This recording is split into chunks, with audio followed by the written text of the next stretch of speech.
සූදානම් දවසේ පිළිසඳර ආරම්භ කරන්නට ජාතික වෘත්තීය සමිති මධ්‍යස්ථානයේ ජාතික සංවිධායකතුමා වසන්ත සමරසිංහ මැතිතුමා එක්ක අද දවසේ කතා කරන්න බලාපොරොත්තු වෙන්නේ. මේ වගේ කාලයක වැදගත් සාකච්ඡාවක් වනවා අනිවාර්යයෙන්ම. මොකද අයවැය පාර්ලිමේන්තුවට ඉදිරිපත් වෙලා අයවැය විවාදයේ මේ දිනවල පැවැත්වෙද්දී තමයි අපි මේ කතා බහට ප්‍රවිෂ්ඨ වෙන්නේ. ආයුබෝවන් ප්‍රගී සුබෝදෑසන. අපි කතාව පටන් ගමු අයවැයෙන්ම. මොකද දැන් අයවැය විවාද ඊයේ දවසේ සිට ආරම්භ වුණා. අපි දකිනවා මෙවර අයවැයට එමෙ නැත්නම් 2021 වර්ෂයේ සඳහා ප්‍රකාශිත අයවැය ලේඛනය පිළිබඳව කරුණු කාරණා ගණනාවක් ඊයේ පාර්ලිමේන්තුව තුලදීත් විපක්ෂයේ විසින් ආණ්ඩු පක්ෂයෙන් ප්‍රශ්න කරන ආකාරයක්, ආණ්ඩු පක්ෂයේ පිළිතුරු බඳින ආකාරයක් දකින්නට ලැබුණා. මේ ඔස්සේ මම මුලින්ම ඔබෙන් දැනගන්න කැමති කාරණාව තමයි මේ රජය හඳුන්වන්නේ ජනතා කේන්ද්‍රීය අයවැයක් විදිහට. ඔබ දකින මේ අයවැය ජනතා කේන්ද්‍රීයද නැත්ද? එහෙම නැත්නම් මේක මොන මොඩල් එකක්ද?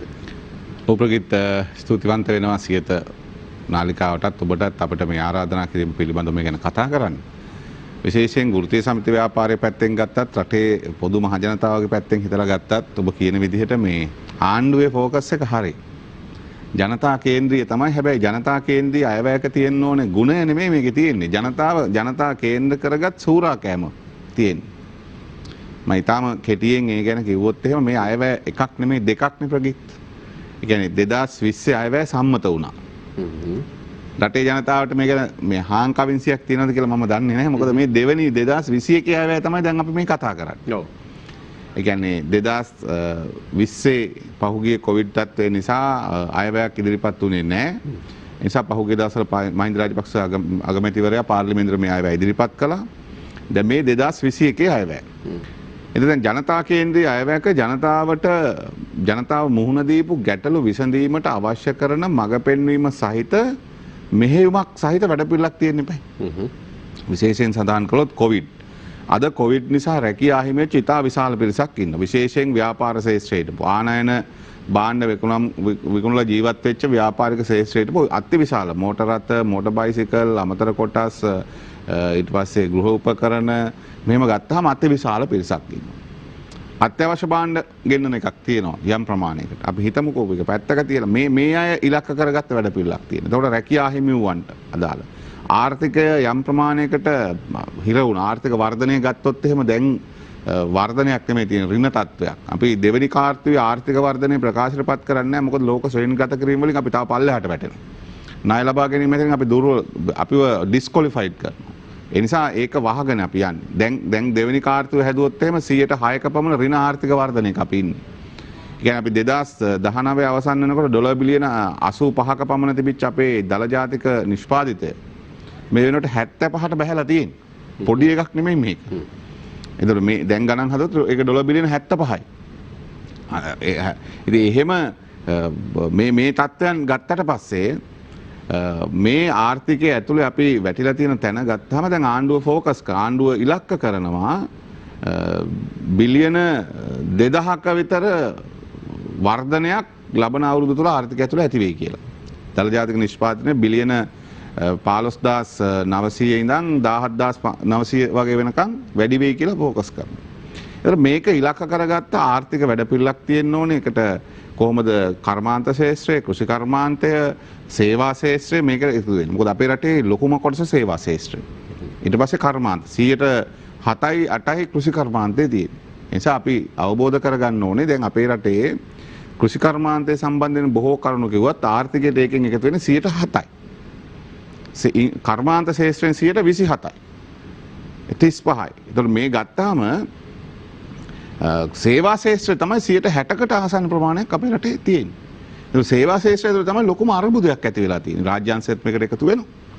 නිසා මේක ගත්තාම දැන් ආණ්ඩුවේ අයවැය ආදායම් දෙස බැලුවොත් එහෙම ප්‍රගීත් බිලියන 1500 ඉඳන් 2029 දක්වා වැඩි කර ගැනීමේ අනගතොත් 133ක ආදාය වැඩි කර ගැනීම. දැන් වියදම ගත්තත් ආණ්ඩුවේ වියදම 125කින් බිලියන 3800කට ආසන්න ප්‍රමාණයකින් වියදම තියෙනවා.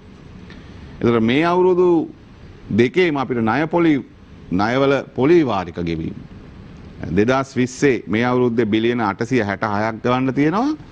ලබන අවුරුද්දේ බිලියන 860ක් ගෙවන්න තියෙනවා. කෝටි 86000ක් පොලිය විතරක් අපි ගෙවන්න ඕනේ. එතකොට මහින්ද රාජපක්ෂ මුදල් ඇමතුමා මේ ඉදිරිපත් කළ එතුමාගේ 12 වෙනි අයවැය මට හිතෙනවා. 11 වෙනි අයවැය මොකද එතුමා මුදල් ඇමති වුණාට පස්සේ 2006 සිට එතුමා මේ අයවැය ඉදිරිපත් කළා. එතකොට එතුමාටම අද ඇවිල්ලා ඉදිරිපත් කරන්න තියෙන අයවැය තියෙන අපේ රට කොහෙද තියෙන්නේ කියලා කියන කතාව. එතකොට ඒ නිසා රටේ ජනතාවට පටි තද කරගන්න විතරක් නෙමෙයි මට හිතෙන්නේ. සැලකිය යුතු ලෙස සලකා බලන්න සිද්ධ වෙලා තියෙනවා. මොකද ලබන අවුරුද්දේ භාණ්ඩ හා සේවා මත විතරක් 33%කින් බදු වැඩි වෙනවා. ඉලක්කම් වලින් කිව්වොත් එහෙම රුපියල් කෝටි 20000කින් අලුතෙන් බදු පැනවෙනවා. කෝටි 20000ක් අලුතෙන් බදු පැනවෙනවා. බිලියන 860 ඉඳන් 680 ඉඳන් 880 දක්වා ඒ ඉලක්කය වැඩි කරලා තියෙනවා. භාණ්ඩ හා සේවා මත ගහන බදු, ඒ කියන්නේ බදු ආදායම වැඩි කර ගැනීම. ඒ නිසා මේ තත්ත්වයන් සැලකිල්ලට ගත්තට පස්සේ ජනතාවට කියලා තියෙනවනේ ආණ්ඩුව. ඔබ දකින්න ඇති මේක විශේෂයෙන්ම විශ්‍රාම යන වයස 60 කරනවා. ඔව්. ඒ විතරක් නෙමෙයි ඔබට සේවය කරන කාලෙන් පස්සේ ගිහලා තව රස්සාවක් කරන්න ඉඩ තියෙනවා.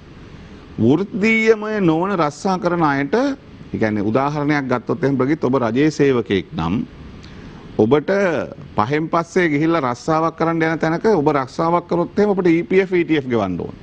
ඒතර එහෙමනම් ලියාපදිංචි වෙන්න ඕන. ඒතර ඔබට එහෙම ලියාපදිංචි වෙලා EPF ETF ගන්න බෑ ඔබට රජයේ සේවය. ඒකාබද්ධ අරමුදලෙන් වැටුප් ගෙවන සේවකයෙක් නිසා. දැන් මේ ආණ්ඩුව මොකද කියන්නේ? හොඳයි අපි ඔය කාරණා වෙනමම කතා කරන්න ඕන එකක් කියලා. මොකද අපි දැක්කා මේ පුවත් වාර්තා තුල පවා බොහෝ පාර්ශවවල වැඩි අවධානයක් දිනාගත් කාරණාවක් වුණා මේ අයවැය යෝජනා ඉදිරිපත් කිරීමේදී ඔය විශ්‍රාම වයස් සීමා පිළිබඳ කාරණාව. ඊට පෙර ඔබ දැක්වූ අදහස් ඇතුළත බහුතරයක්ම අපිට බහුතරයක් නෙමෙයි සීට මම හිතන්නේ 100ම වගේ මුණ ගැහුනේ මේ අයවැය තියෙන හොඳ පැත්තට වඩා අයවැය ඔබ දකින මම ඇහුවේ ඔබෙන් ජනතා කේන්ද්‍රීය දෙකක. නමුත් ජනතා සූරාකරන ස්වරූපයක් පිළිබඳව තමයි ඔබ අදහස් කරන්නේ. දැන් බදු ගැන අපි උදාහරණයකට කතා කරොත් පහුගිය කාලේ මීට පෙර මේ රාජ්‍ය බදු අඩු කිරීමට ගත්තු පියවර ඇතුළත මේ රාජ්‍ය මුල් කාලය තුලදී බදු අඩු කරන්න ගත්ත පියවර ඇතුළත එය විවේචනය වුණා. රටේ ආදායම පහළ ගියා මේ නිසා රජයට රට කරගෙන යන්න බැරි තත්ත්වයක් ආවේ මේ ගත්තු තීන්දුව නිසා කියලා. එතකොට අලුතෙන් බදු ගැන හිතනකොට ඒකත් චෝදනාවට ලක් වෙනවා. නව බදු පැනවීම පිළිබඳ. ඒක එක කාරණාවක්. ඊළඟට මම තව ඊළඟට ඔබෙන් විමසන එකක් තමයි මේ රජයට බොහොම තාම තියෙන්නේ කෙටි කාලයක්. මේ රජය පත් වෙලා ඉතාම කෙටි කාලයක් තාමත් මාස ගණනක් වගේ කෙටි කාලයක්. නමුත් මේ සැකසෙන්නේ මේ රටේ දශක ගණනාවක ඉඳලා ආපු පවත්වාගෙන ආපු හසුරුවාගෙන ආපු ආර්ථිකයක ඉදිරිය තමයි අපි මේ පුරෝකථනය කරන්නේ. එතකොට අපි කොහොමද එකවරම මේ රජයට මෙලෙස චෝදනා කරන්නේ? රජයට පුළුවන් මේ විවිධ අවුරුද්දකින් ඔබ ඔය කියන ආකාරයෙන් මේ සියල්ල වෙනස් කරන්න පුළුවන්ද කියන ප්‍රශ්නේ එනවනේ. අපි ප්‍රගීත් ඔබ කියපු තැන දැන් පහුගිය ජනවාරිවල ජනාධිපතිවරයා ජනාධිපති වෙච්ච ගමන් බද්ද අඩු කරා බිලියන 600කින් විතර රාජ්‍ය ආදායම. ඒක වැඩ් බද්ද අඩු කරා. එතකොට ආණ්ඩුවට සැලැස්මක් තිබුණාද බදු අඩු කරලා ආදායම වැඩි කරගන්න? ලදරු ආණ්ඩුවක්. අපි සරලව කිව්වොත් එහෙම බලයට පැමිණිච්ච ගමන් රාජ්‍ය ආදායම 125කින් කප්පාදු කරගන්නවා රයිට් අපිට පුළුවන් කියලා. ඒකනේ එහෙනම් පුළුවන් ඔබ කියන තර්කෙම අනිත් පැත්ත මම මේ ගත්තේ. ආණ්ඩුවකට පුළුවන් වෙයිද කියන එක වගේම එහෙනම් ආණ්ඩුව කොහොමද එවැනි තීරණයක් ගත්තේ? ඒකනේ අපි සලකන්න ඕනේ. දැන් ඔබට වියදම් කරන්න පුළුවන් ඔබේ පර්ස් එකේ තියෙන සල්ලිනේ.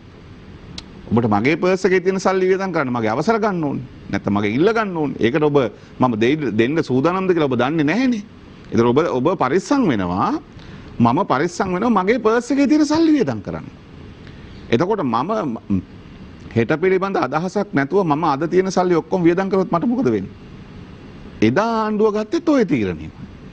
දැන් අද ආණ්ඩුවට ලදරුයි කියන්න බෑ. දැන් අවුරුද්දක් ගිහිලා අපි හිතමුකෝ 2020 අවුරුද්දේ කොවිඩ් නිසා අපිට අවුරුද්දෙම ආර්ථිකය පිළිබඳ ක්‍රියාමාර්ග ගන්න බැරි වුණා කියලා. හැබැයි කිව්වේ මේ ලෝකයේ පළවෙනි රට කොවිඩ් පරද්දපු රට කියලා නාවේ. අද අපි කොවිඩ් පිළිබඳව කතා කරොත් එම අපි ඉන්නේ අතිශය අද රෝගීන් හම්බ වෙනවා. දැන් සමාජගත වෙලා නෑ කියනවා. එක වෙලාවක කියනවා මේ තවම තියෙන්නේ අර ආශ්‍රිතයන් කොහේ ආශ්‍රිතයන්ද? නේ අවසානයේ දිගණෙන් හම්බෙන ආශ්‍රිතය ඇවිල්ලා පෑලියගොඩ පොකුරේ ආශ්‍රිතයා. එයා ඊට පස්සේ බ්‍රැන්ඩික්ස් පොකුරේ ආශ්‍රිතයා. ඉතින් මං කියන්නේ හරි සරලයි චීන පොකුරේ ආශ්‍රිතයින් කියලා කිව්වොත් මේක හරි සරලයි. නෑ මම මේ කිව්වේ ඒ තත්ත්වය විග්‍රහ කෙරෙන්නේ ලෝක සෞඛ්‍ය සංවිධානයේ නිර්දේශ මත පදනම්වනේ. ලෝක සෞඛ්‍ය සංවිධානයේ නිර්දේශ මත පදනම්ව මේක අපි විග්‍රහ කරගන්නකොට මම ඒකයි කිව්වා හරි සරලයි මේක චීන පොකුරේම ආශ්‍රිතයන් කියලා කිව්වනම් මේ දැන් මේ රෝගේ හැමතැනම තියෙනවා උපරගේ. ඒ කියන්නේ දැන් අපි මේ ඒකට ලෝක සෞඛ්‍ය සංවිධානයේ නිර්දේශයේ අනුව අපි මේ ආශ්‍රිතයන් ඉන්නවා සමාජගත වෙලා නැහැ කියන එක ඇතුලේ අපි බේරෙන්න හදන්නේ කොහොමද? මොකටද? මේ දවස ගානේ දැන් මිනිස්සු මැරෙනවා. නේ දැන් මිනිස්සු මැරෙන එක අඩු වෙලා තියෙන එක හේතුවක් තමයි මේ අපි රටක් හැටියට අපේ තියෙන භූගෝලීය තත්ත්වයත් ඒකත් ලෝක සෞඛ්‍ය සංවිධානය කියනවනේ. නේ එතකොට ප්‍රශ්නේ තියෙන්නේ දැන් මෙච්චර රෝගීන් වැඩි වෙනවා. අර සමත් වෙච්ච ආණ්ඩුව කොහොමද අසමත් වුනේ? ආණ්ඩුව කාලයක් තිස්සේ කොවිඩ් මේ දෙවෙනි රැල්ල එනකොට අපි දැක්කා මේක සම්පූර්ණ සෞඛ්‍යාංශවල ප්‍රවීණයෙන් එහෙම නැත්නම් විශේෂඥයින් පැත්තක ගිහිල්ලා දැන් ආරක්ෂක අංශ මේක මේවන්න හදනවා. අපි කියන්නේ ආරක්ෂක අංශ දැවැන්ත කාර්යභාරයක් කරනවා. ඒ ආරක්ෂක අංශවල සමාජිකයන්ගේ මැදිහත් වීම ඔවුන්ගේ දායකත්වය අති විශිෂ්ටයි. ඔවුන් Tamanට කොවිඩ් හැදුනත් කමක් නැහැ කියලා මේක බාර අරන් කරනවා. හැබැයි මේකට තීරණ ගන්න විශේෂඥයන් බවට පත් වෙන වසංගත රෝග විශේෂඥයන්. නේ ඊයේ මම දැක්කා සෞඛ්‍ය ඇමතිනිය කියනවා මේ හිටපු අධ්‍යක්ෂක ජෙනරාල්වරයා අපි එතුමත් කොවිඩ් රැස්වීමට සහභාගී කරගන්නවා කියලා. මම මේ කියන්නේ අපි රටක් හැටියට මේවා පිළිබඳව දැකලා තියෙන විදිහ. සමන් කියන්න ආවේ දැන් මේ අයවැය ඇතුළේ මේ බදු ගහනකොට ආණ්ඩුවේ දර හිතෙන්න ඕනේ දැන් මේ කොවිඩ් වලින් වැටිච්ච රටක් දැන් අපි මේ අර්බුදයට මුහුණ දීලා මාස 8ක් විතර තිස්සේ රටේ ආර්ථිකය එකතැන හිර වෙලා ඍණ තත්ත්වයකට වැටිලා රැකියාව නැති වෙලා එහෙම තියෙද්දී මිනිස්සුන්ට බඩු මිල 133කින් වැඩි වෙනකොට බදු වැඩි වෙනකොට දරා ගන්න පුළුවන්. අන්න ඒකට උත්තරයක් හැටියට නම් ආණ්ඩුව කියන්නේ කොවිඩ් වලින් ගොඩ යන වැඩපිළිවෙලක් අපි දීලා තියෙනවා. මෙන්න රැකියාව හදන වැඩපිළිවෙල ඒ හරහා ඔබේ ආදායම් වැඩි වෙනවා. ආදායම් වැඩි වෙනකොට අපිට බදු ගෙව්වට කමක් නැහැ කියලා කියන්න පුළුවන්. හැබැයි අද ඒ වෙනුවට මොකද කියන්නේ? ඔබ ආදායම් වැඩි කරගන්න මිනිස් ජීවිතේ මිනිසෙක් ලෙස ගෙවන එක වෙනුවට රොබෝවරු බවට මිනිස්සු පත් කරන්න තමයි ආණ්ඩුව යෝජනා කරන්නේ. දැන් ලෝකයම අපි පිළිගන්නවා පැය 8ක් ඇයි වැඩ දිනෙට දීලා තියෙන ප්‍රගී. පැය 24ක් තියෙනවා. පැය 8ක් කියලා කියන්නේ පැය 8ක් වැඩ කරන්න, පැය 8ක් නිදා ගන්න, පැය 8ක් සංස්කෘතික ජීවිතය. පවුල තමන්ගේ පවුලේ සමාජිකයෝ දරුවෝ ඒක සෙල්ලම් කරනේවද චිත්‍රපටියක් බලනේවද කෑම කනේවද කතා බහක්ද ගමන මේකට අද අපිට යෝජනා කරන්නේ මොකද්ද? ඔබ පැය 8න් පස්සේ ගිහිලා තව කොහේ හරි වැඩ කරලා කීයක් හරි හොයාගන්න ජීවත් වෙන්න අමාරුයි. මොකද්ද අපිට මේ කියන්නේ? අවුරුදු 72ක් 75ක් මේ 75 න්‍යායවැය 73ක් තිස්සේ මේ රට පාලනය කරපු පාලකයන් අසමත් වෙලා තියෙනවා අපේ රටේ ජනතාවට ජීවිතයක් දෙන්න. අද උන් සංස්කෘතික ජීවිතේ අත්හැරලා තව තැනක වැඩ කරලා ගෙදර යන්න නැත්නම් ඔබට ජීවත් වෙන්න බෑ කියලා මේ කියන්නේ. ලෝකෙ මිනිස්සු දියුණු වෙච්ච සංවර්ධනය වෙච්ච රටවල් තියෙන දැන් පැය 6යි වැඩ කරන්නේ. ඒ අය ඊට පස්සේ වැඩ කරනවා නම් ඒ උපයන එකට වැඩි බද්දක් එනවා. එතකොට වැඩ කරාට වැඩක් නැහැ. ඔව් පැය 6න් වැඩි වැඩ කරන්න සූදානම් වෙන්නේ නැහැ. හේතුව උපයන එකට වැඩි බද්දක් එනවා. ඒ නිසා සංස්කෘතික ජීවිතයක් මිනිස්සුන්ට ඉක්තු කරලා තියෙනවා. මෙහෙම හුවොත් මේ සිදුවන සියල්ල හමුවේ රජයකට අපිට ආණ්ඩුවකටම මේ සියල්ල පටබල පවරලා බලා ඉඳීම කළ හැකිද කියන එකත් එක්ක දැන් ඇතම් රටවල් ඔය අතරෙම උදාහරණයකට ජපානයේ වගේ රටවල් ගත්තොත් එහෙම එක් යුගයක් තිබුණා වුන් අසීමාන්තිකව වෙහෙසෙන්නට වෙච්ච රටේ ජනතාව එක අරමුණක එක ඉලක්කයකට මුළු රටම වෙහෙසුණා. ඒ ප්‍රතිඵල අද වුන් විඳිනවා. එතකොට මේ අපේ රටෙත් අපිට බැරිද දැන් ඔබ කියන ආකාරයට සංස්කෘතික ජීවිතයක් ජනතාවට තියෙන්න ඕනේ මානසික නිදහසක ඒක සැබෑයි. නමුත් අපි යම් කාලයක් කැපකිරීමක් කරලා සමස්ත රටම ඒ විදිහට අනුගත වුණොත් අපිට බැරිද යම් තැනකට ගිහින්? බොහොම හොඳයි ප්‍රගී.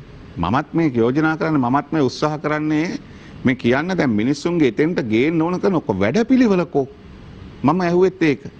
මම මතු කරන්නේ ආණ්ඩුවේ අයවැය ඇතුලේ තියෙන්න එපැයි මේ රට පත් වෙච්ච තැනින් ගොඩගෙන යාම සඳහා වෙච්ච වැඩපිළිවෙලක්. ඒකට තියෙන්න එපැයි ආණ්ඩුවේ ක්‍රියාමාර්ග ඇතුලේ නේ ආණ්ඩුව ජනතාව මේ මුහුණ දීලා තියෙන ප්‍රශ්නෙන් ගොඩ යාම සඳහා වෙච්ච වැඩපිළිවෙලක්. ඒක පේන්නේ නැහැනේ. ඒ වෙනුවට මිනිස්සුන්ට කියලා දෙන ඕගොල්ලෝ තව ඩබල් ජොබ් කරන්න. හැබැයි ඩබල් ජොබ් කරන්න ජොබ් තියෙන්න එපැයි.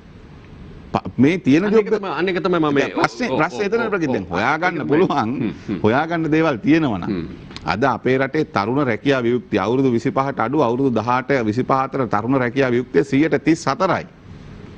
මේ හොඳම ශ්‍රමය ශක්තිමත්ම ජව සම්පන්නම ක්‍රියාකාරීම ශ්‍රමය නෙමෙයි. නමුත් දැන් මේ රජයේ මේ කෙටි කාලය තුල කළ කී දෑ පිළිබඳව දක්වන වාර්තා තුල පෙන්වන්නේ රැකියා වියුක්තිය මේ මාස ගණනාවට යම් ආකාරයකින් අඩු කරන්න. උපාධිධාරීන්ට ලබා දුණු රැකියා එක්ක දැන්ට දීලා තියෙන අඩු ආදායම් ලාභීන්ට දීපු රැකියා එක්ක හැකියාව මේ කොවිඩ් වලින් අහිමි වෙච්ච රැකියා ගැන නෙමෙයි මේ කතා කරන්නේ. රාජ්‍යයක් විදිහට යම් පියවර ගැනීමක් සිදු කළා කියලා. අපිට ඒ ගැන කෙටි පිළිතුරක් ලබා දෙන්න. මොකද ඊට පස්සේ අපි විරාමයකට අපි උපාධිධාරීන් කීයකටද රස්සා දුන්නේ. එතකොට දැන් ආණ්ඩුව කියනවනේ තව අර විශේෂ කාර්ය බලකායක් හදනවනේ තව ලක්ෂයකට රස්සා දෙන්න කියලා හදන්නේ. තවම රස්සා දුන්නේ නැහැ. ඒක දෙනවා කියලා දැන් දෙපාරක් නැවතිලා දැන් තුන්වෙනි පාරක් නැහැ. මේ අය වැයත් මුදල් වෙන් වෙලා කියලා පේන්නේ නැහැ. එතකොට අවුරුද්දකට ප්‍රගීත් අපේ රටේ අවුරුදු 18 සම්පූර්ණ කරන වයස් කාණ්ඩය, ඒ කියන්නේ අවුරුදු 18 සම්පූර්ණ කරන වැඩිහිටියන් බවට පත් වෙන පිරිස 3,50,000. ඒකෙන් 30,000ක් විශ්වවිද්‍යාලයට යනවා. 20,000ක් කතාරිනක පෞද්ගලික විශ්වවිද්‍යාල රට පිටරටවල වලට ගියපු අය කියලා. 3,00,000ක් ශ්‍රම බලකායට එකතු වෙනවා. අවුරුද්දකට. එතකොට අවුරුද්දකට 3,00,000ක් ශ්‍රම බලකායට එකතු වෙන රටේ ඒ 3,00,000ට පෞද්ගලික අංශය හරි රස්සා හදන්න අසමත් වුණොත් මොකද වෙන්නේ? රැකියා වියුක්තිය වැඩි වෙනවා. එතකොට අද ආණ්ඩුව ක්‍රියාමාර්ග ඇතුළේ මොකද තියෙන්නේ? මම කියන්නේ මේ ආණ්ඩුව අලුත් ආණ්ඩුවක් කියලා නෙමෙයි මම ගන්නෙ. මේ කාලයක් තිස්සේට පොය පහුගිය අවුරුදු 5 වෙන ආණ්ඩුවක් ඒකම ආපහු මේ යනවා. දැන් එහෙනම් දැන් ඔබ මෙහෙම හිතන්නකෝ පාසලක් හැදුවට පස්සේ ඒ පාසලට දරුවෝ එනවා. අකණ්ඩව ඒ පාසල දුවනවා. කර්මාන්තයක් හැදුවට පස්සේ අකණ්ඩව ඒ කර්මාන්තේ දුවනවා. ඒක රටකට අපි මේ දේවල් දුන්නාට පස්සේ මේ යනවනේ. හැබැයි අපි එහෙම දේවල් හැදුවද මේ ආණ්ඩුව ඔක්කොම? අද අපි මේ ප්‍රශ්නෙට මුහුණ දීලා තියෙන ඒ නිසානේ. ඔබ බලන්න මේ අයවැය විශේෂත්වය. මේ පහුගිය අවුරුදු 20ක අයවැයවල් ඔබ සංසන්දනය කරලා බැලුවොත් මම මේ ගත මේ දශක දෙකකම අයවැයල් ගත්තොත් එහෙම ආණ්ඩුවේ තියෙනවා අයවැය යෝජනා එක්ක තියෙනවා ආදායම් යෝජනා සහ වියදම් යෝජනා. ඒ කියන්නේ ජනතාවට දෙන සුබ සාධන හරි සහන හරි එක්කම ආදායම් අය කරගන්න යෝජනා තියෙනවා. මේ අයවැය එහෙම යෝජනා නැහැ. අපි තුමාක මෙපමණ වෙලාවක් කතා කරේ අපි අයවැය මේ 2021 අයවැය පිළිබඳව කාරණා කීපයක්. ඒ අතරේ අවසානයේ ආපු තැන තමයි විරාමය ලබා ගන්නට පෙර ආතුව ආදායම් උත්පාදනය කරගන්න යෝජනා නැහැ කියන එක. හරි. ඔබ කියන හැටියට මේ අයවැය තුල එවන්නක් අන්තර්ගත නැත්නම් මොනවද ඔබගේ යෝජනා අයවැය තුලට ඇතුළත් කරන්න හොඳයි? මම බගෙත් කිව්වේ දැන් මේ අයවැය ඉදිරිපත් කරද්දී ආණ්ඩුව කරලා තියෙන බොරුවක් ගැන. ඒ මොකද දැන් වියදම හොයාගන්න ආදායම එපැයි. එතකොට ආදායම් වැඩි කරගන්න යෝජනාවක් හැටියට දෙන්නේ නැහැ. පස්සේ බදු ගහන්න යන්නේ මේ. දැන් බදු ආදායම මම ඔබට ඉදිරිපත් ආදායම බදු වලින්ම මේ තියෙන මේ අයවැයේ සාරාංශය ගත්තොත් එහෙම තියෙනවා බදු ආදායම බිලියන 2534යි. ඒ බදු ආදායමේ ඇතුලේ බදු ආදායම ඇතුලේ ආදායම් යෝජනා තියෙනවානේ. ඒ බදු ආදායම ඇතුලේ භාණ්ඩ හා සේවා මත 2020 බිලියන 680යි 2021 823යි. ඔබට පේනද අනයන අඩු කරලා අපනයන ප්‍රවර්ධනයට ගන්න පියවර ඔයගොල්ලෝ ගන්න බැහැ. දැන් ප්‍රශ්නේ තියෙන්නේ ආනයන අඩු කරලා ඔබ කියන එක දැන් ආනයන අඩු කරලා අපනයන ප්‍රවර්ධනයට ගන්න අපේ කර්මාන්තකරුවන්ට සහන දෙන්න එපා. ඒකනේ මේකේ ඒ කියන්නේ අපි එක පැත්තකින් එළියට ඩොලර් යන එක නවත්තන්න ඕනේ පිට රට ඇතුළේ ඩොලර් ගේන්න ඕනේ. අපනයන වැඩි කිරීම ඇතුළේ. මම එක උදාහරණයක් කියන්නම්කෝ ආණ්ඩුව ගැහුවා ගැසට් එකක් 8 වෙනි මාසේ 4 වෙනිදා මේ අවුරුද්දේ. ඒ 8 වෙනි මාසේ 4 වෙනිදා ගැසට් එකෙන් තියෙනවා දේශීය ආයෝජකයන්ට තියෙන බද්දක් තියෙනවා 18%ක විදේශීය ආයෝජකයන්ට ඒ බද්ද නැහැ. එතකොට අපනයන කරන්නේ කවුද? දේශීය ආයෝජකයන්. දැන් ඒ කියන්නේ කර්මාන්තයක් දැන් සමාගමක් ලබන ලාභයට බද්දක් ගන්නවා කොම්පැනි. ඊට පස්සේ ඒ අයිතිකරුවන්ට ලැබෙන ලාභවලට දේශීය ආයෝජකයෙක් නැත්නම් ඔබ සමාගමක කොටස්කරුවෙක් නම් ඔබට හම්බ වෙනවා ඔබේ අලාභයේ කොටස. ඔබ ඒක ආපහු ආයෝජනය කරන්න එපා. දැන් ඔබ ආයෝජනය කරන්න ඔබට ඒ කොටස ඉතුරු වෙනවනේ ඔබ ආයෝජනයට දිරිමත් වෙන්නේ. ඒකට ගහනවා 18%ක බද්දක්. හැබැයි විදේශවල ඇවිල්ලා මෙහි ආයෝජනය කරපු කෙනාගේ ලාභය අරන් යන්න පුළුවන්. ඒකට බද්දක් නැහැ. මේ මං කියන්නේ මේක මේ ආණ්ඩුව මේ තීරණ ගන්නේ මොනා හිතලාද කියලා තමයි මේ ප්‍රශ්නේ තියෙන්නේ. ඒ කියන්නේ ආණ්ඩුවේ ක්‍රියාමාර්ග ඇතුලේ රටට එක නීතියක් කියලා කිව්වට දේශීය ආයෝජකයා මේකෙන් අතයිරයටපත් වෙනවා. විදේශීය දැවැන්ත ආයෝජන ගෙනීම තුල රැකියා ප්‍රශ්නයට ලැබෙන දැන් ඔබට මම උදාහරණ මේ කියන්න හැදුවේ ඔබ පහුගිය මාස 3-4ම බලන්නකෝ දැන් අප්‍රේල් 8 වෙනිදා මේ ගැසට් එක ගැහුවේ. දැන් කොටස් වෙළඳපොළ තියෙන අපේ රටේ මේකනේ දැන් මේ ආණ්ඩුවේ අයවැය ඇතුලේ තියෙන ફોකස් එක මේ ටාගට් එක තියෙන්නේ ප්‍රාග්ධන වෙළඳපොළ ශක්තිමත් කිරීම සඳහා ආයෝජනය කරන්න කොටස් වෙළඳපොළ. එතෙන්ට තමයි ගේන්නේ මොකද. මේ හිටපු මහ බැංකු අධිපති කබ්‍රාල් මහත්මයා හැමත් ඉන්නවනේ නියෝජ්‍ය රාජ්‍ය මුදල් ඇමතිවරයාස. පහුගිය මාස 4ම ගත්තොත් එහෙම අපේ රටේ කොටස් වෙළඳපොළේ තියෙන්නේ විදේශී ආයෝජකයෝ විකුණනවා මිලදී ගන්න 10% විතර විකුණන ප්‍රමාණයෙන්. ඒ කියන්නේ මම දවස් කීපයක් මේක විමර්ශනය කළා. විදේශීය විකුණුම් බිලියන 1200ක් තියෙනවා. මිලදී ගැනීම තියෙන 180යි. එක දවසක් තියෙන 1700ක් 160යි මිලදී ගැනීම. ඒ කියන්නේ ආයෝජන දැන් මෙහෙම සහන දෙනවා නම් ආයෝජන වැඩි වෙන්න එපා ඔබ කියන තැනට. එහෙම වෙන්නේ නැහැ. හැබැයි ඒක දේශීය ආයෝජකයා මොකද වෙන්නේ? ඔහුත් අධෛර්යයටපත් වෙනවා. ඔහුට 118ක අමතර බද්දක් ගෙවන්න වෙනවා. මං කියන්නේ මේ ආර්ථිකමය තීන්දුව తీරන ගන්න ඕනේ කාත් එක්කවත් තරහටවත් නෙමෙයි. රටක සංවර්ධන ඉලක්ක සහගතව ආයෝජන සඳහා ඔබ බදු නිදහස් කරනවා කිව්වොත් එහෙම ඔබ තව කර්මාන්තයක් දාන උනන්දු වෙනවා. එතකොටනේ රයිට්. එතනින් රස්සා හැදෙනවා. දැන් අපි මෙතන ඉඳන් එහා පැත්තට අපිට තියෙන වෙලාවත් එක මම නැවත අර කාරණාවට යමු. සරලව කියන්න පුළුවන්ද රාජ්‍ය ආදායම ඉහළ නංවා ගන්න, රාජ්‍ය ආදායම වැඩි කරගන්න මොනවද කරන්න පුළුවන් අපිට? එක පැත්තකින් තියෙනවා ආණ්ඩුවේ නාස්තිකාර වියදම් අඩු කරන්න ඕන. මොනවද දැන් ඔබ දකින නාස්තිකාර වියදම්? අපි අපේ රටේ ආණ්ඩුව පැත්තෙන් ගත්තොත් එහෙම මම දැන් මේ මෙතෙන්ට ආවට පස්සෙත් මේ සමාජ මාධ්‍ය පොඩ්ඩක් Facebook එක බල ඉන්නකොට මම දැක්කේ මූණු පොතේ තියෙනවා මේ ලිෆ්ට් එකක් කැඩුනහම දාගන්න සල්ලි නැති රටේ වාහනයක් කැඩුනහම යන්න වාහන 3ක් යන ඇමතිවරු ඉන්න රටක් අපි. PCR මැෂින් එකක් ගෙන කැඩුනහම ඒක හදාගන්න සල්ලි නැති රටේ ඇමතිට යන්න වාහන 4ක් පිටිපස්සෙන් යන රටක් අපි. දැන් අපි රටක් හැටියට කොහෙද ඉන්නේ? මේ තමයි සරල උදාහරණය. නිසා එකක් නාස්තිකාර වියදම් අඩු කරන්න ඕනේ. අනිත් පැත්තෙන් සංවර්ධන ඉලක්කය ඇතුලේ අපේ ආයෝජන අපේ වැඩි කරන්න ඕනේ ප්‍රාග්ධන ආයෝජන.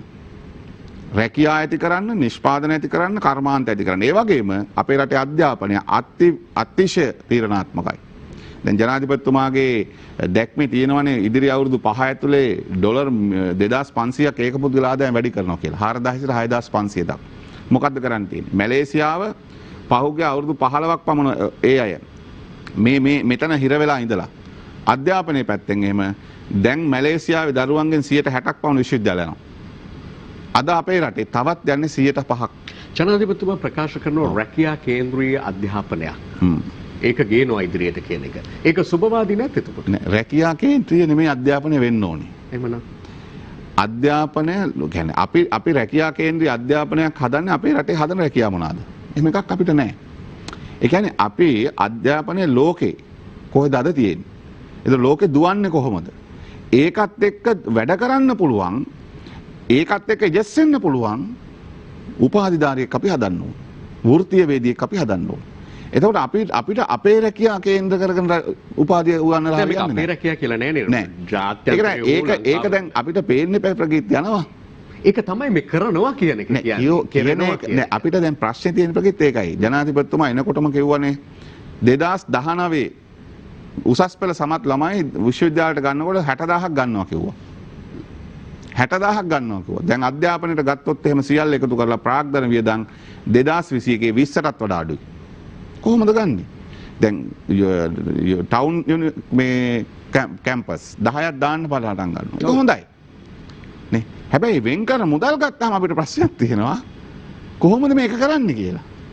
දැන් විශ්වවිද්‍යාල 4ක ෆැකල්ටි විශ්වවිද්‍යාල 4ක් දාන්න මිලියන 1000යි වෙන් කරන්නේ. මිලියන 250යි විශ්වවිද්‍යාලයකට. ඔබ කල්පනා කරලා බලන්න. එතකොට දැන් මේ යෝජනා එක්ක එනකොට හිතන්න තිබුණු පැත්තක් මම ඔබට මේ කියන්නේ. ජනාධිපතිතුමාට හිතන්න තිබුණා දැන් තියෙන විශ්වවිද්‍යාල පද්ධතියට අලුතෙන් ළමයි ඇතුළත් කර ගැනීම සඳහා ගන්න තියෙන වෙනස්කම් මොනවාද? අපිට තව බඳව ගන්න වෙයි සේවකයෝ ටිකක් ඕන. අපිට කතිකාචාර්යවරුන්ට තව ටිකක් ඕන නම් බඳව ගන්න වෙයි. අපි උදේ හවහ දෙකකට උගන්වලා හරි මේ තියෙන එක ඩබල් කරන්න පුළුවන්. අපි විශ්වවිද්‍යාලයට ගියා ඩබල් බැච් එකක්. මම 1999 විශ්වවිද්‍යාලයට යනකොට අපේ බැච් එක ඩබල් බැච් එකක්.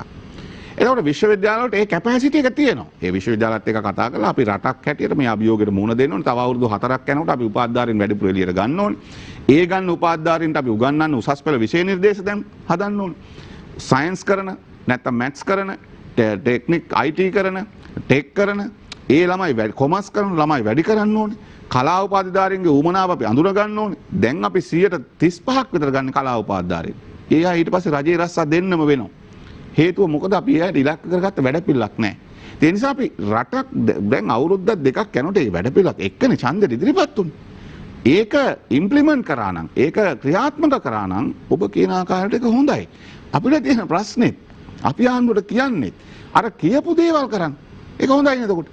හැබැයි කියපු දේවල් නොකර අද යන්නේ සුපුරුදු ගමනමයි. ඔතන තමයි ප්‍රශ්නේ තියෙන්නේ. විශ්වවිද්‍යාලයට 60000ක් ගන්න එක අති විශිෂ්ටයි. අපි කියන්නේ ලක්ෂ 1.5ක්වත් උසස් පෙළ ලියන ළමයි ගන්න ඕන විශ්වවිද්‍යාලයට අපේ රටේ. ඒකෙන් 50000ක් මේ කලා උපාධිධාරීන් හරියන්නේ නැහැ. මෙඩිකල් ෆැකල්ටි වලින් දැනුත් ගන්න 1500යි. මේක 15000ක් විතර වැඩි කරන්න ඕන. ඉංජිනේරු පීඨ වලට ගන්න ඕන 30000ක් විතර. IT කරන ළමයි ගන්න ඕන 50000ක් විතර. නැතුව මේ රට මෙතනින් එහාට අරන් යන්න බෑ. එතකොට තමයි රටේ ඉගෙන ගන්න ප්‍රජාව වැඩි වෙනකොට එයා ඉගෙන ගන්න විෂය නිර්දේශ සහ ලෝකෙත් එක කම්ප්ලීට් කරන්න පුළුවන් වෙනකොට අන්න එතකොට තමයි අපි අප්ග්‍රේඩ් වෙන්නේ. අපි රටක් ඇතුළට යන්නේ. එතකොට තමයි ඒ අය ලෝකේ කොහේ හරි කියලා රස්සාවක් කරන්න පුළුවන් මිනිස්සු වෙනවා. අන්න එතකොට තමයි අපිට විදේශ විනිමය සරල වෙන්න පටන් ගන්න. දැන් මේ නගර විශ්වවිද්‍යාල මේවා තුල ඔබ කියන ප්‍රවිෂ්ටි නේර මේ රජය ලබා ගන්න. නෑ මං කියන්නේ ප්‍රගීත් ඒකනේ. දැන් නගර විශ්වවිද්‍යාල ඔබ මෙච්චරලා කියන්නේ මේ සරලව කරන්න පුළුවන් දෙයක් තියෙද්දි නොවන දේවල් වලට පිඹුරුපස් සකස් කරද්දී අපිට තියෙන ප්‍රශ්නේ මේකත් එහෙම වෙයි කියලා. වෙන්නෙත් නැතුව තාම මේ ආරම්භයේ ඉඳන් කොහොමද නොවන දේවල් නෑ නේ. ඉතින් දැන් 2019 ළමයි ගන්නවා. ළමයි කීයද ගන්නෙ? 29700යි. 2019 උසස් පෙළ ලියමු ළමයි මේ විශ්වවිද්‍යාලයට ගන්න. දැන් 2020 උසස් පෙළ ලියුවා ළමයි. දැන් 2020 උසස් පෙළ ලියපු ළමයි ලබන අවුරුද්දේ ගන්න ඕන. එතකොට දැන් එහෙනම් විශ්වවිද්‍යාල පද්ධතිය ඇතුලේ ඒ වෙනස් අඩුම ගානේ 19 බැරි වුණා කියමුකෝ අපි මේ කොවිඩ් තත්ත්වයක් නෙක මොකක්වත් කරගන්න. එහෙනම් 21කට ළමයි ගන්න යනකොට 21 අයවැය ඇතුලේ තියෙන්න ඕනේ මෙඩිකල් ෆැකල්ටි ටික. කොහොමද අප්ග්‍රේඩ් කරලා ළමයි වැඩි කරන්න කියලා. ඉංජිනේරු පීඨ ටික. ඒවට කොච්චර සල්ලි වෙන් කරනවද කියලා. IT ෆැකල්ටි ටික. ඒවට කොච්චර මං කියන්නේ අලුත් නගර විශ්වවිද්‍යාල 10 දාන එක හොඳයි. අපි ඒක තව අවුරුදු 2ක් 3ක් බලන් ඉන්න වෙනවනේ. කොහොමද නැත්තම් දාන්නේ? දැන් ඔබට සරල උදාහරණයක් ගන්න මොරටුවේ මෙඩිකල් ෆැකල්ටි එක දාන්න යන්නේ කොහෙද? මං කියන්නේ කමක් නැහැ. තියෙන පරණ බිල්ඩින් හරි වෙන කොහෙල් තැනක බිල්ඩින් හරි පටන් ගමු හොඳයි. ළමයි 200ක් විතර ගන්න වෙන්නේ. හැබැයි පේරාදෙණිය විශ්වවිද්‍යාලයට, කැලණි විශ්වවිද්‍යාලයට, ජයවර්ධන විශ්වවිද්‍යාලයට, කොළඹ විශ්වවිද්‍යාලයට, රජරට, රුහුණ මේ මෙඩිකල් ෆැකල්ටි දැන් තියෙන තැන්. දැන් මේ වගේ ළමයි දෙගුණේ තුන්ගුණ ගන්න පුළුවන්. ඒවට පොඩි වියදමක් වැඩි කරන්න. මං කියන්නේ දැන් ඒවා සරලව කරන්න පුළුවන් ප්‍රගීත්. ඔබ කියන අපි කියන විශ්වවිද්‍යාලයක් හදන්න කලින් මේ තියෙන විශ්වවිද්‍යාල පද්ධතිය ඇතුළට මේක බූස්ට් එකක් දුන්නා නම් අන්න අපිට එතකොට දැනෙනවා රටක් හැදිලා රයිට් අන්න ට්‍රැක් එකට වැටෙනවා කියලා. ඒ සඳහා ප්‍රමාණවත් වෙන් කිරීමක් අය වෙන්නේ නැහැ කියන එක ඔබ මේ කියන්නේ. හොඳයි. අපි ඒක එමු මේ අපි ආරම්භයේදීත් මේ විශ්‍රාම ගැන්වීම ගැන කතා කරන්නේ. එතකොට කාන්තා පිරිමි දෙපාර්ශ්වයේම විශ්‍රාම ගන්වන වයස සීමා 60 දක්වා අරගෙන එනවා. මේ ඇතුළත තව තවත් කාරණා තියෙනවා. මේ අමතර රැකියාවක් කිරීම මාණ්ඩලික ශ්‍රේණියේ නොවන අය මේ අමතර රැකියාවලට යෙදීමේ හැකියාව මේ ආදී පිළිබඳව. මේක ඔබ විග්‍රහ කරගත්තේ කොහොමද? ඔබේ විග්‍රහය මොකක්ද මේක? දැන් මේකේ ප්‍රශ්න දෙක පැත්තක් තියෙනවා. දැන් තියෙන තත්ත්වෙන් ගත්තොත් මිනිස්සු රස්සා දෙක තුනක් දැනුත් කරනවා. දැන් මේක නීත්‍යානුකූල කරලා දෙන්න හදන්නේ. මං කිව්වේ සමාජ ජීවිතේ පැත්තක දාලා හොයාගෙන කාපල්ලා කියලා මේ කියන්නේ. ඒක තමයි මේ කියන්නේ. නැත්තම් පැය 8ක් වැඩ කරන මිනිහට ජීවත් වෙන්න පඩියක් දෙන්න බැරි වෙච්ච එකනේ මේ ආණ්ඩුව කියන්නේ. නේ පෞද්ගලිකාංශයේද රාජ්‍යාංශයේද පැය 8ක් වැඩ කරන මිනිහට අද තියෙන ජීවන තත්ත්වය අනුව ජීවත් වෙන්න බෑ. 2019 මේ මහ බැංකු වාර්තාව මම ළඟ තියෙනවා. 2019 මහ බැංකු වාර්තාව කියනවා ප්‍රගීත් 4 දෙනෙකුගේ පවුලකට මාසයක් ජීවත් වෙන්න යන වියදම 2019 දෙසැම්බර් වෙනකොට රුපියල් 54999යි. එතකොට ඒක මේ වෙනකොට රුපියල් 58000කට කිට් වෙලා තියෙනවා. එතකොට සාමාන්‍ය රටේ මේක බස් ආහිර ගත්තොත් එimhe 78000 4 දෙනෙකුගේ පවුලකට. පළාත් අනුව වෙනස් වෙනවා. මම මේ කිව්වේ එහෙම බැරි වෙලානේ තියෙන්නේ. ඒතර 60 දක්වා වැඩ කරන්න කියන එක ඇතුලේ සමහරු කැමති තමයි. ඇයි? දැන් විශ්‍රාම කියලා ජීවත් වෙන්න විදියක් නැහැ. එතකොට අපි දැන් මූණ දීලා තියෙන ප්‍රශ්නේ මේක ඇතුලේ පේනවා හරියටම. මිනිස්සුන්ට කියලා තියෙන ඔන්න හම්බු කරන් කාපල්ල වෙන කරන්න දෙයක් නැහැ කියලා. හැබැයි අපි අසමත් වෙලා තියෙන රටක් හැටියට රාජ්‍යද පෞද්ගලිකද වැඩ කරන මිනිහට පැය 8ක් වැඩ කරලා ගෙදර ගිහිලා දරුවන් එක්ක ඉඳලා ජීවත් වෙලා සමාජ ජීවිතයක් සංස්කෘතික ජීවිතයක් ගත කරලා නිදහසෙන් අපහෝදා වැඩට එන මිනිහෙක් හදන්න බැරි වෙලා අපිට. ඒකේ කේද වාචික අනිත් පැත්තෙන්. ද 60 කරන එක ඇතුලේ මිනිස්සු ප්‍රශ්නයක් තියෙනවා. මේක නීතියක් නෑ අපේ රටේ. සේවක අර්ථසාධක අරමුදල් පනත අනුව තමයි අවුරුදු 55 කියන එක තීරණය වෙලා තියෙන්නේ. පෞද්ගලිකාංශ රාජ්‍යාංශ නීතියක් තියෙනවා 60 දක්වා වැඩි කරන්න. දැන් නීතියක් ගේන්න ඕනේ මේක 55 නෙමෙයි 60 දක්වා වැඩි කරන්න සියලු කාන්තාව පිරිමි. මොකද කාන්තාව 50යි පිරිමි 55යි. එතකොට EPF ETF 52 සංශෝධනය වෙන්න ඕන. එතකොට ප්‍රශ්නයක් එනවා 55න් ගන්න පුළුවන් වෙච්ච EPF එක ගන්න පුළුවන්ද බැරිද කියලා. ඔව්. තව මේ සාකච්ඡාව තියෙනවා. බොහෝ අය 55න් මේක ගන්න බලන් ඉන්නේ. ඊට එහෙම ඉන්නේ දැන් සමහරව ETF එක ප්‍රගිත අවුරුදු 5න් 5ට ගත්ත හැකි. ETF එක ඉතුරු වෙන්නේ නැත්තේ ඒ නිසා මිනිස්සු ළඟ. 103. ඒතකොට 112 ගන්න පුළුවන් 55 කාන්තාවක් නම් 50න් පස්සේ. ඒතකොට නීතිය හැදෙනකොට මේකට ඉඩ තියලා හදන්න යන්නේ. මේ සල්ලි ටික නිදහස් වෙන්නේ ආර්ථිකයටනේ. ඔහු එළියට ආවට පස්සේ ඔහු ආර්ථික ක්‍රියාවලියක යෙදෙනව නිකන් ඉන්නේ නැහැ. ඒවා තැන්පතු හැටියට ගිහිල්ලා ඒගොල්ලෝ සමහර අය මේවා බැංකුවල තැන්පත් කරලා ජීවත් වෙනවා. දැන් පොලියත් අඩු වෙලා තියෙනවා. ඒතකොට 60 කිරීම ඇතුලේ ආණ්ඩුව හිතුවට කල්පනා කරාට මේක හොඳ එකක් කියලා. ඒකේ අනිත් පැත්තේ නිර්ණායකයි තමයි අපි අසමත්. අවුරුදු 55ක් වැඩ කරලා අපේ රටේ මිනිස්සුයා ගෙදර යවන්නේ. ලෝකේ අනිත් රටවල් තියෙනවා අවුරුදු 65 වෙනකම් වැඩ කරනවා ප්‍රගීත්. මේක අනිත් තරක ඒකනේ. ලෝකේ දියුණු රටවල් තියෙනවා අවුරුදු 65 වෙනකම් වැඩ කරනවා. හැබැයි දවසට වැඩ කරන්නේ පැය 6යි ප්‍රගීත් ඒගොල්ලෝ. ඒගොල්ලෝ දවසට වැඩ කරන්නේ පැය 6යි. පැය 6 වැඩ කරලා 65න් විශ්‍රාම යනවා. එයාට විශ්‍රාම වැටුපක් හම්බ වෙන හොඳ විශ්‍රාම වැටුපක් එක එයා ජීවත් වෙනවා. හැබැයි අපි දැන් 60 කරලා ගියත් විශ්‍රාම වැටුපක් නෑ පෞද්ගලික අංශර. අපි යෝජනා කරා. කොවිඩ් වලින් රස්සා නැති වෙන මිනිස්සුන්ට හදන්න අඩුම ගානේ බෙනිෆිට් ස්කීම් එකක්. රස්සා නැති වුනහම අවුරුද්දක් දෙකක් ජීවත් වෙන ලෝක අනිත් රටවල් හදලා තියෙන එහෙම ඒවා. රස්සාව නැති වුනහම අවුරුදු දෙකක් යනකම් ඔහුට දීමනාවක් හම්බ වෙනවා. හැබැයි අපේ රටේ එහෙම එකක් නෑ.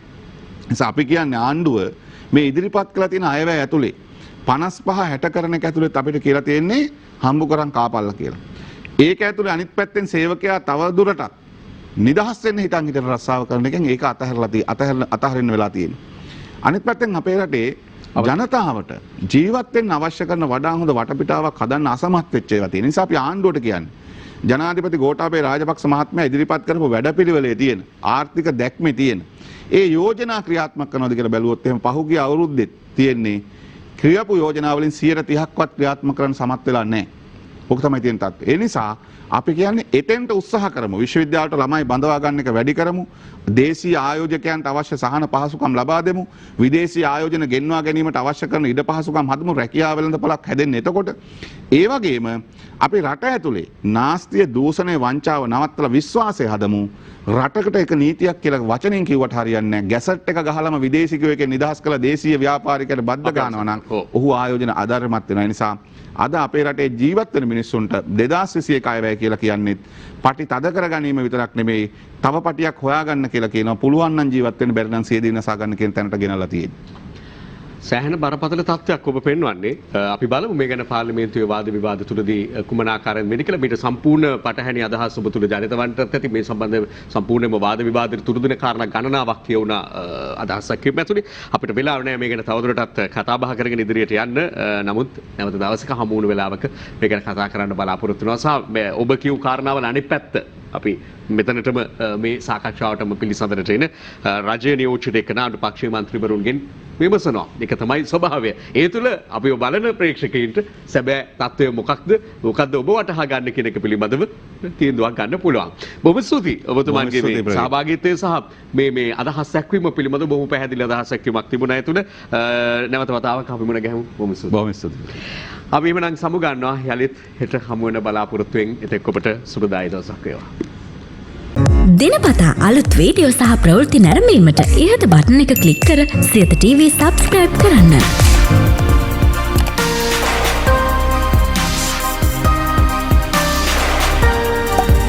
අලුත් වීඩියෝ ගැන මුලින්ම දැනගන්න මෙම සීනුව ක්ලික් කරන්න.